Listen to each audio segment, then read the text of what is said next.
Bapak Ibu, begitu udah mulai masuk ke dunia bisnis, saya mulai sadar bahwa yang namanya Indonesia masih dijajah sama luar negeri.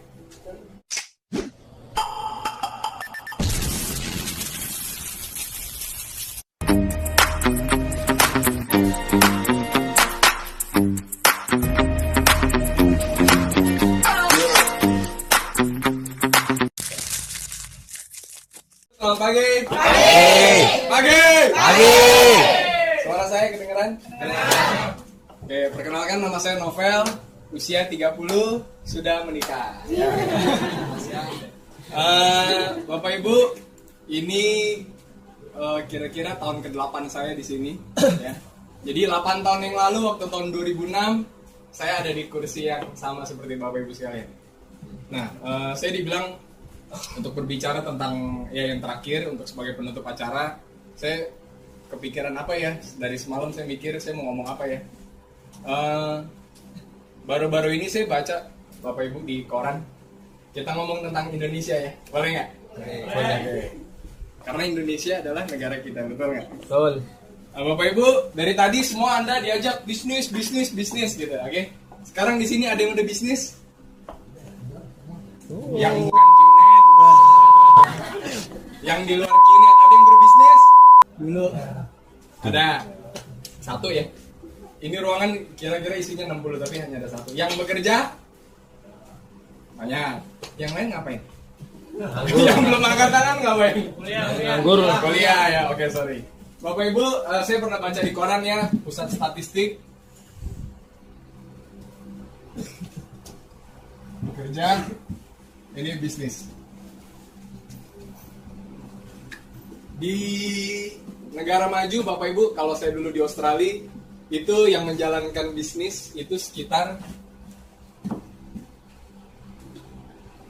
3,5% dari penduduknya. Oke, berarti yang kerja berapa? Oke, di Singapura deh, yang lebih dekat. Di Singapura itu kurang lebih sekitar 2,5.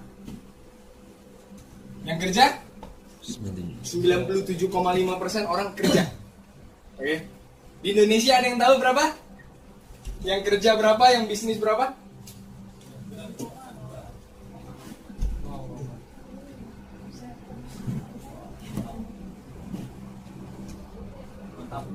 Hidup follower. Yang berat Benny tuh, hidup follower. Jadi Bapak Ibu, ternyata di Indonesia walaupun kelihatannya banyak yang buka usaha dan lain-lain, tapi kan penduduk kita banyak banget, betul nggak? 250 juta. Jadi jumlah yang itu pun, ini kalau di negara orang lain juga udah banyak gitu. Hanya masalahnya ini di Indonesia kecil banget, betul nggak? Nah, suatu negara dinilai maju atau enggaknya, itu dinilai dari berapa orang yang jalanin bisnis. Kenapa sih harus bisnis? Kerja aja kan dapat gaji, Pak Novel, enak. Saya Bapak Ibu dulu kerja di Bank Internasional, HSBC. Oke, bangga nggak? Punya orang tua, anaknya kerja di Bank Internasional, bangga nggak? Enggak. Karena sekolahnya di Australia, betul kan? Betul. Wah, cocok nih. Kuliah di Australia, masuk kerja di sini, dapatnya Bank Internasional, bosnya bule juga, wah cocok. Nggak sia-sia sekolah di luar negeri, betul nggak? Betul. Nah, itu pandangan saya Bapak Ibu, sekitar 8 tahun yang lalu. Nah, sekarang saya mau gambar satu pagar.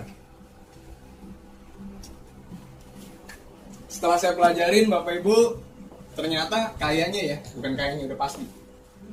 Kita nih hidup cuma dipisahkan sama satu pagar. Yang di sini beli, yang di sini jual. Contohnya apa? Kalau misalnya saya keluar rumah, saya mau beli odol, sikat gigi, saya apa Bapak Ibu? Beli, betul kan? Betul. Yang bikin odol yang jual. Kalau saya beli odol, Bapak Ibu, uangnya masuk atau keluar? Keluar. Berarti kalau saya beli, uang selalu keluar. Kalau saya jualan odol, berarti uangnya masuk. Kalau saya pergi ke Kentucky Fried Chicken, ada yang demen Kentucky? Oh, demen banget, saya demen banget. Kentucky Fried Chicken, Bapak Ibu, kalau Bapak Ibu datang bawa uang, terus pesan ayam, habis uang. Habis uang, Bapak Ibu beli kan? Beli ayamnya, yang jual dapat uang, betul kan? Jadi Bapak Ibu, siapa di sini jualan? Ada? Yang jualan? Jadi, Bapak Ibu yang belum bergabung kalau gitu pertanyaannya. Ada yang sering jualan? Jualan kue, jualan pulsa, jualan online shop dan lain-lain. Ada? Ada. Tapi sedikit, betul nggak? Kebanyakan kita tiap hari lebih sering beli daripada jual, betul nggak? Berarti secara nggak sadar Bapak Ibu lebih sering keluar uang daripada masuk uang, betul apa betul? Oke, jangan ditepukin tangan. Itu bukan prestasi. Oke. Nah sekarang Bapak Ibu maunya uang masuk terus apa keluar terus? Kalau udah tahu masuk berarti harus ngapain? Oke. Belum sampai di situ dulu. Sekarang Bapak Ibu, ada yang setuju nggak Indonesia udah merdeka apa belum? Belum. Tahu dari mana?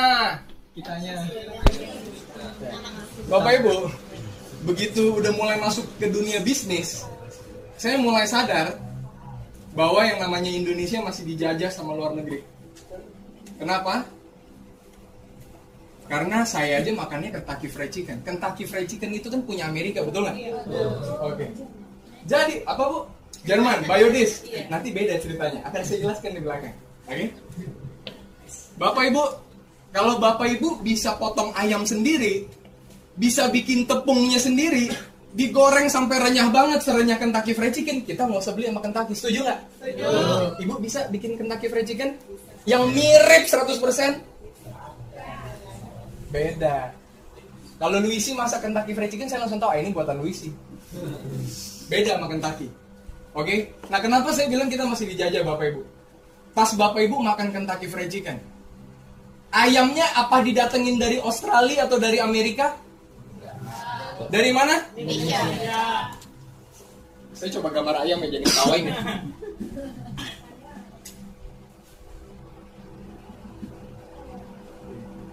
Oh. Jangan protes. Ini ayam yang udah dipotong. Sudah. Ini bagian apa? Ini apa? Dada. Ini paha atas ceritanya ya. Plus paha bawah. Salah nih, salah gambar. Tambahin.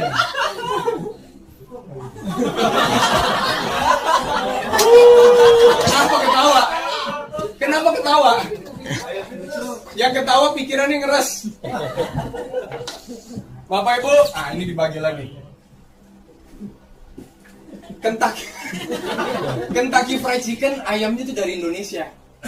Satu ekor peternak ayam dia jual paling satunya 15.000, betul nggak? Begitu dijual dapatnya segini kan? Dipotong. Begitu Bapak Ibu ke Kentucky Fried Chicken, dapatnya cuma sayap satu sama paha bawah satu, bayarnya berapa? 30.000. Kira-kira segini lah. Saya nggak tahu harga persisnya. Tapi Bapak Ibu, yang ngolah itu kan orang bule. Orang bule ngajarin kita karyawannya. Tapi semua keuntungan ini perginya kemana? Ke Amerika. Contoh lagi, minyak dan gas deh. Indonesia kan sumber daya alamnya kaya banget kan? Ya. Begitu udah ditambang masih mentah. Orang bule pinter. Ini harganya murah. Karena apa? Masih mentah. Kalian nggak ada teknologi untuk mengolahnya. Sini kita beli deh. Dibeli. Saya nggak tahu harganya ya. Paling kira-kira kalau mau asal ngomong 500 rupiah. Dibelilah bergalon-galon, berjuta-juta galon. Mereka olah Chevron atau Caltex atau apapun itu, British Petroleum. Mereka olah, dijualnya kembali ke orang Indonesia. Jualnya harganya berapa seliter? Atau 6.500. Jadi yang punya sumber daya kita, yang ngolah mereka dengan gampangnya jual ke kita lagi, karena kan bensin harus dipakai, betul nggak? Betul. Kita belinya dengan harga mahal, padahal itu punya kita. Ngerti ya Bapak Ibu ya? Ya. Jadi kita masih dijajah. Makanan paling merakyat apa Bapak Ibu? Tahu sama tempe. Kacang kedelainya impor. Indonesia katanya, Nusantara banyak lahan sawah. Kadang-kadang masih impor dari Thailand sama Vietnam, betul nggak? Yang dapat duit orang luar negeri lagi. Karena apa Bapak Ibu? Karena 99,92 nggak peduli. Yang penting saya kerja aja di bank internasional. Nah, yang tadinya saya kebanggaan kerja di bank internasional, saya pikir, duitnya kan duit orang Indonesia, betul nggak? Dia nabung di deposito, orang ini duitnya dipindahin lagi ke luar negeri, diolah-olah, cetak untung, habis itu dibagi keuntungan sedikit ke nasabah karena bunga deposito cuma 6%. Tapi yang dapat untungnya siapa? Orang luar negeri lagi. Saya pikir, nggak bangga kerja di luar negeri. Harus lebih banyak sido muncul yang lainnya di Indonesia. Betul nggak Bu? Setuju nggak? Permasalahannya, generasi sebelum saya atau generasi bapak saya dan ibu saya, yang namanya jamu ini masih dimakan sama semua orang atau diminum sama semua orang. Mereka sadar betul akan kehebatan jamu. Betul nggak Bu? Makanya sido muncul meledak, hebat. Berdiri sejak tahun 1000 berapa nggak tahu. Iya, 1800 lebih. Karena kegigihan dari pebisnis Indonesia walaupun jumlahnya sedikit. Tapi Bapak Ibu, siap-siap. Masalahnya apa? Sekarang di sini anak muda yang minum jamu siapa? Sedikit banget. Walaupun ada, banget tahu pahit ngapain? Fanta belinya mama sama KFC. Coca-Cola, Pocari Sweat. Wah, semuanya